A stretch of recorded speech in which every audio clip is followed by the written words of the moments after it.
Woohoo! Welcome back. Today, we're going to get down to work. Get it? Anyway, I brought SpongeBob along because I thought he would enjoy my silly humor. And also because he knows what it is to work. So he's going to be here to help us when we do this deep dive into what is really a physics topic. Now, if you are in calculus for the first time, there's a good chance you haven't had a lot of physics. So these may be brand new concepts for you. So I'm going to include all the formulas and all of the units. And in fact, if you're taking this class with me in person, I will have a list of physics formulas, which I will give you for using when you take tests, so that this is not something that you have to worry about. But also, many of you in the STEM path, you will be taking physics, so maybe this is a good time to start learning all of these formulas and units and terms. There's a lot here. Mostly, we're going to stay on the math side. We're not really going to go into physics, so my description of what's happening from the physics side of things is going to be a very superficial, very light treatment. But let's go ahead and dive deep, which of course would be work.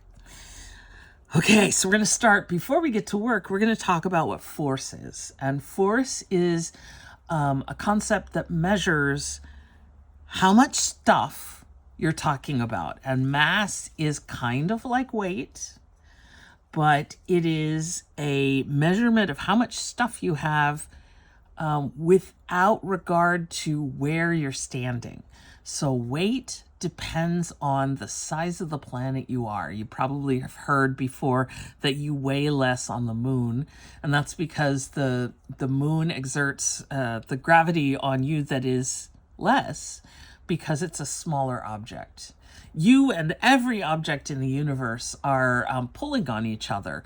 The Earth pulls on you a lot more than the moon does because the Earth is much bigger. So weight is something that changes depending on where you are, right? If you were on the moon, you'd be jumping slowly. Whereas if you were on the Earth, you'd jump and fall right away, jump and fall.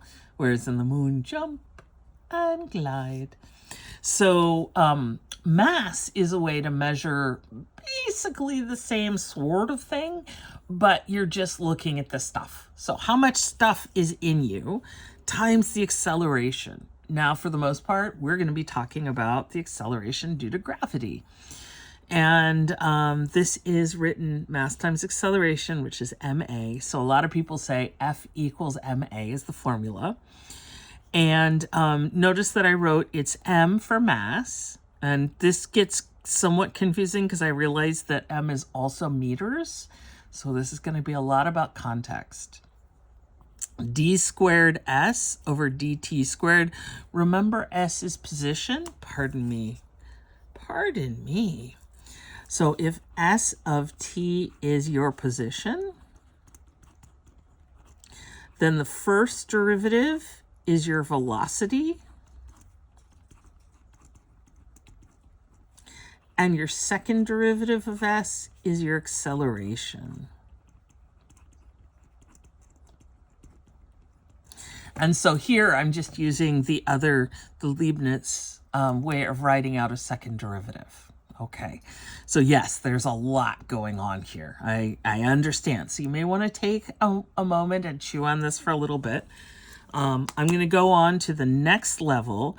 And if you take the force that you're exerting and you calculate it over a distance, so you can't just be standing still.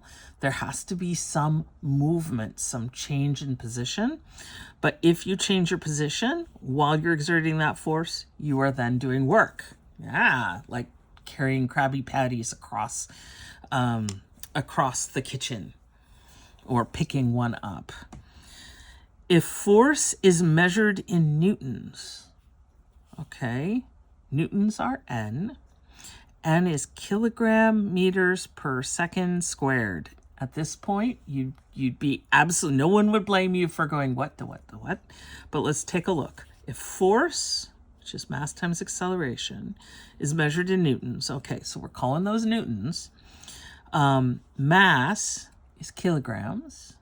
Acceleration, meters per second squared. And hopefully you remember meters per second squared. That's just gravity, right? So this is mass times the acceleration of gravity. Then work is measured in Newton meters. So newtons across a distance, meters, also known as joules.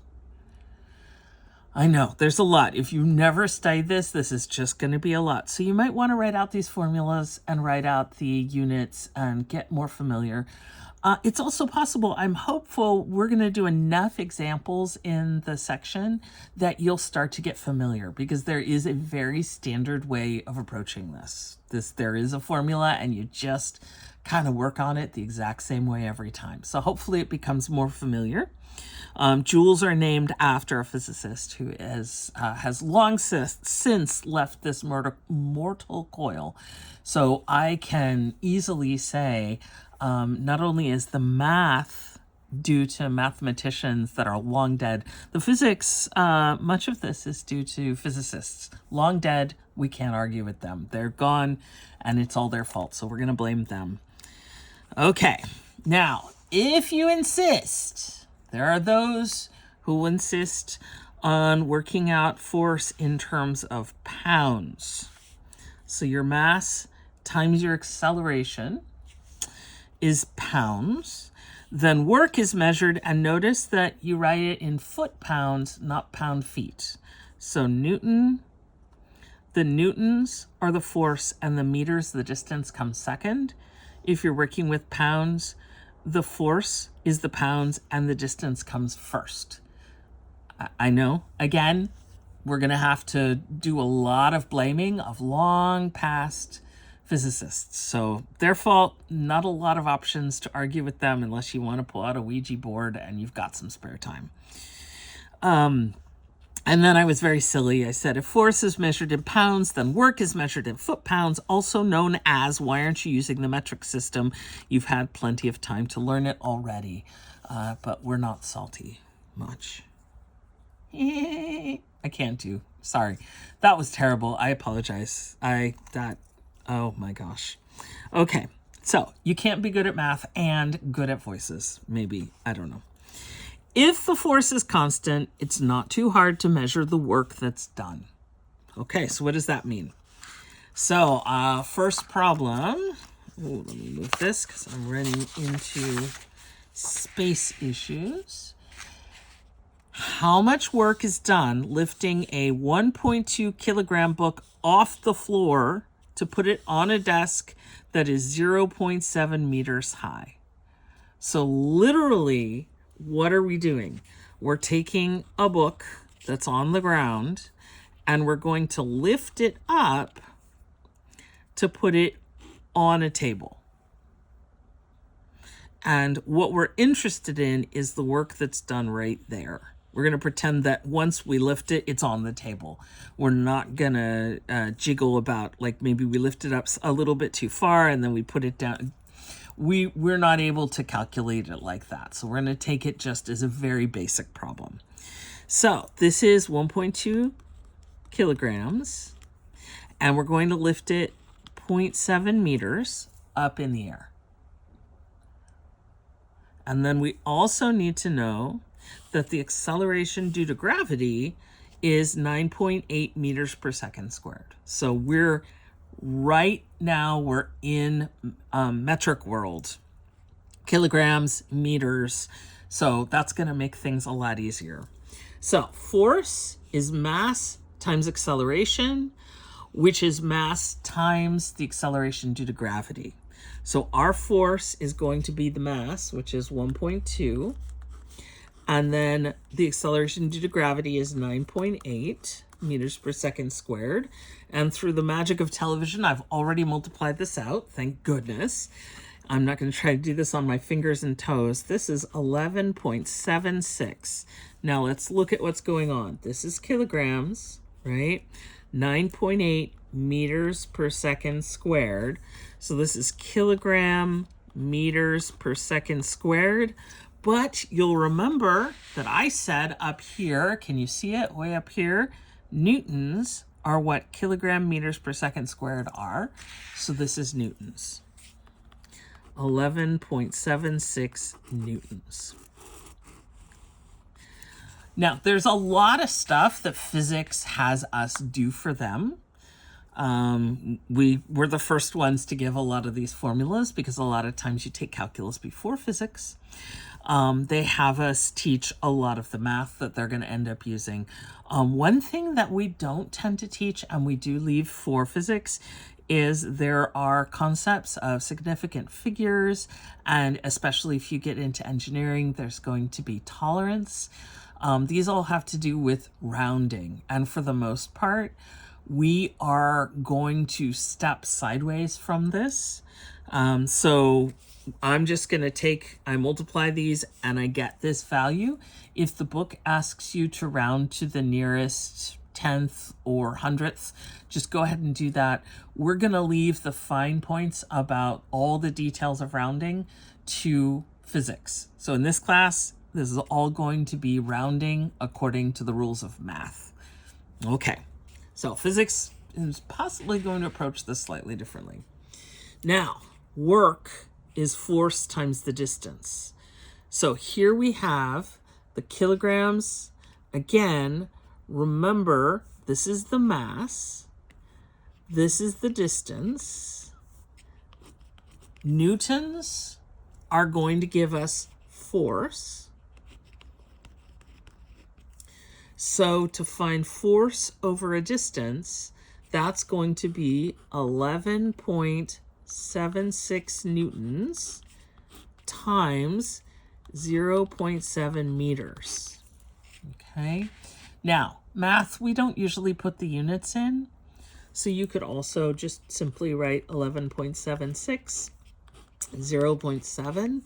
A lot of these formulas become easier if you learn the specific units associated with each of them, so that if you see like meters per second squared, you're like, oh, that's acceleration. Kilograms, oh, that's mass. So it'll be easier to connect the dots between the formulas and the values. So I encourage you, normally we say don't worry about the units, but in this case, you might want to include them.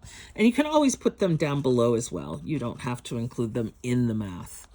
And thank goodness I did this ahead of time, and I believe we get 8.232, and then these are considered Newton meters. And the other word for that is joules. Woohoo! Absolutely. If this is just a little, this is SpongeBob going, oh, that's right. I wasn't going to try to do the laugh. I can't do the laugh. But smiling nonetheless, but maybe wanting to, you can always play the video again or look at the notes again. This is not simple stuff. This is pretty thick. But the nice thing is most of these formulas are all about just multiply the things together. Multiply these two, then multiply these two. Okay, you guys ready? Woohoo! So this was a case when we calculate the force and then the work done with a constant or a fixed force. What happens if the force is not constant? Woohoo!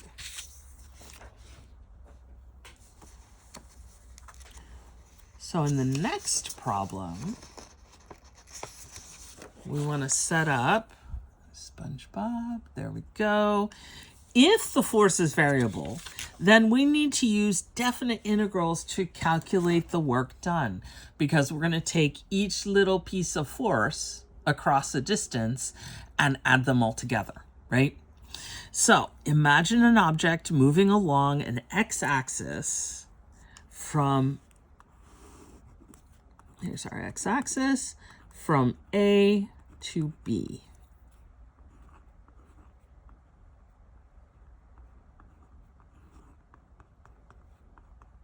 There we go. It's our little spider moving from A to B. If at each point x between A and B, a force f of x acts on the object, then the total work done is the definite integral from A to B of, and remember, so what is going on here? So this is f of x sub I, and then times the little bit of distance that force is working on. And then there's another little bit of force over here. And that's also times the little bit of distance.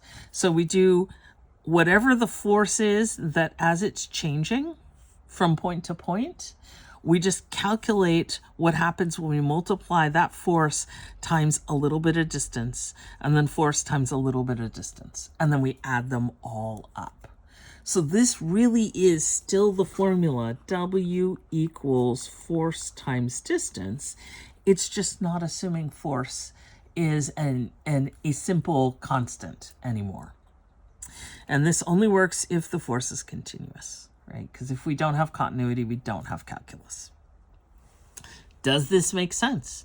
Does it agree with the original formula that work equals force times distance? Hopefully it does.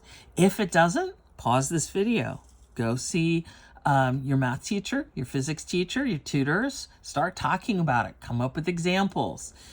Find out about strange things. There are things where work happens, and there are other times when you would swear work happens, but there's no work. Work is zero. And so there's a lot of really interesting, really cool stuff about this. So pause the video. We'll wait. Okay, you back? Feel good about force and work and distance? Woohoo! Yes, let's go on. Okay, so regardless of my ability to explain it, the nice thing, the thing I can assure you of, is that I'm telling you the truth. So this is all true, even if it's just a little bit different. Okay, this is really interesting. A force of 40 newtons is required to hold a spring that has been stretched from its natural length of 10 centimeters to a length of 15 centimeters. So what does this mean? So if you've got a spring, like, a spring like that, and normally it's 10 centimeters, but you stretch it out. This is a bit of an exaggeration. It's really... Now, I gotta tell you, I don't think physics has the magic words not to scale. To be fair, a lot of mathematicians also do not. It may just be a me thing. So these are not to scale, but you understand what I'm trying to say. If you've ever tried to pull open a spring, now I want to say as a human, it takes some work. It's technically not. It takes force to open it up when we're talking about actual physics terms. So to get it from 10 centimeters to 15, so you pull it longer, is going to take some force. And now, because why wouldn't it be fun, let's bring in another formula from physics called Hooke's law.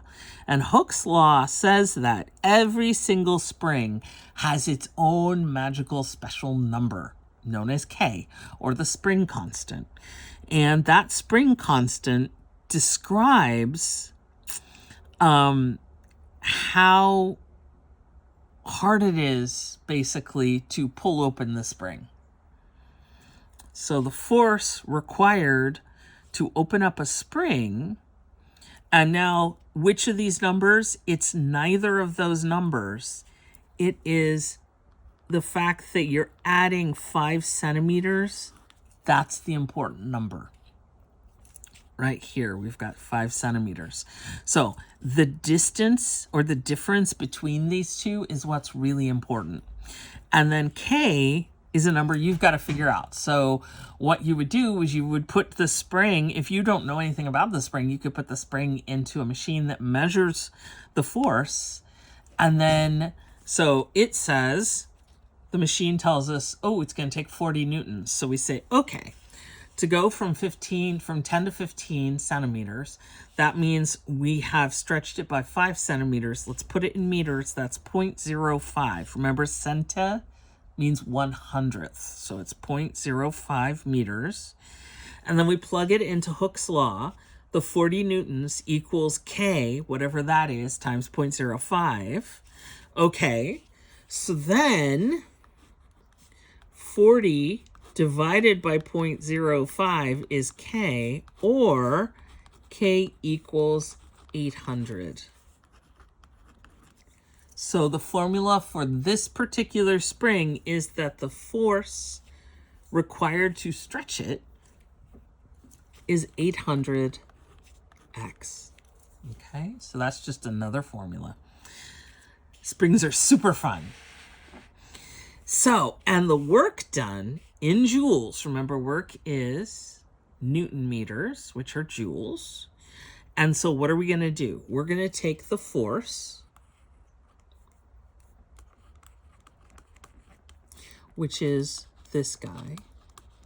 I'm really, really struggling not to say, but maybe I'll save it as a treat for myself at the end of the video. So here's the force. And now work is force over a distance. So where's the distance? And the answer is right there. There's the distance. It's all the little tiny bits of distance. Does that make sense? Why is it? Well, as you're pulling the spring, the further you pull it, the harder it is to pull it a little more. Does that make sense? If you've ever pulled on a spring, right? So if I want to pull it out 5 centimeters, that's going to, be, there we go, 40 newtons. We already have that. If I want to go to 10 centimeters, so from 10 to 20, that's going to be a different amount of force. So it's going to be different amount of forces to open that spring up at each point. Okay, you guys ready? So we're going to go, we want to know how much work is done in stretching the spring from 15 centimeters to 18 centimeters. So we've already got it out to 15. So 15 centimeters,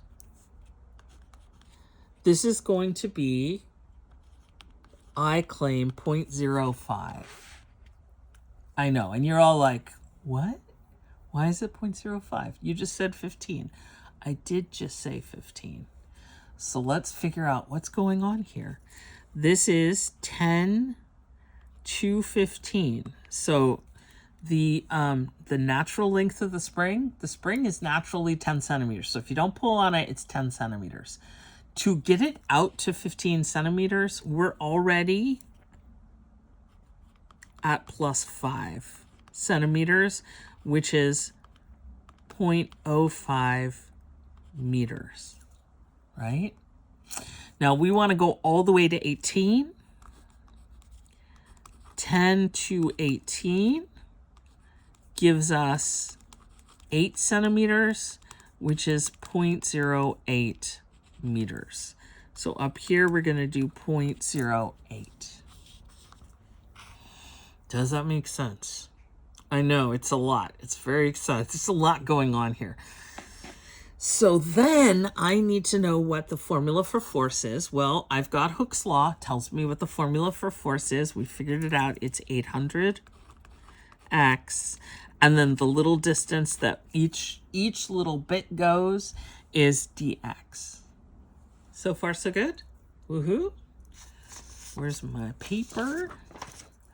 Okay. So I'm going to write this down on this paper because I ran out of room. So we're going to go from a stretch of 5 centimeters, which is 0.05 meters, to a stretch of 8 centimeters, which is 0.08 meters. The force is 800x. The distance is dx. What do you think so far? Woohoo? Okay. So I'm going to go ahead and move the 800 out.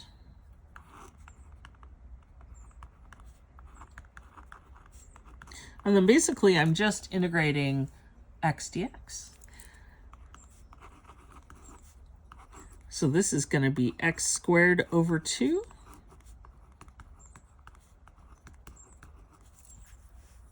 So far, so good. So I get, let's see, I'm going to pull the 1/2 out. I'm going to pull out the 800 and the 1/2 and pull out 400. What do you guys think? 400x squared over 0.05 to 0.08. And again, when you're saying, wait, why can't we do 5 and 8? And the answer is because when we're talking about newtons, we need to be working with meters. So these have to be in meters, not centimeters. That's why we had to switch it over. Okay, so then I get 400 times 0.08 squared minus 0.05 squared. Can you guys see that? Just barely. Good. And that, through the magic of television, I'm going to tell you is 1.56 Newton meters or 1.56 joules. Yay. So I just multiplied. This one's going to have 64 in it. This one's going to have 25. You do the subtraction, multiply by 400. It's all very exciting. And that's it. Okay. Come on back, SpongeBob. We're doing great, but we're already over 25 minutes. So I'm going to go ahead and stop this video now. There will be 1 or 2 more videos. We're going to do a couple more problems. The next one is I gotta be honest, is my least favorite problem from college. This was the bane of my existence. We're going to lift cables up the side of a building. I know, it's a thing. So, but I can be strong and brave if you could be strong and brave. And go and take a break, get something to drink, look at something far away. If you can find some blue sky or some grass, let your eyes rest and take a little break. Know that you're awesome and amazing. You can totally do this. And I know I'm going to give myself the little treat. I hope you guys have a great rest of your day. I hope you math on and woohoo. And may the force be with you. Yay!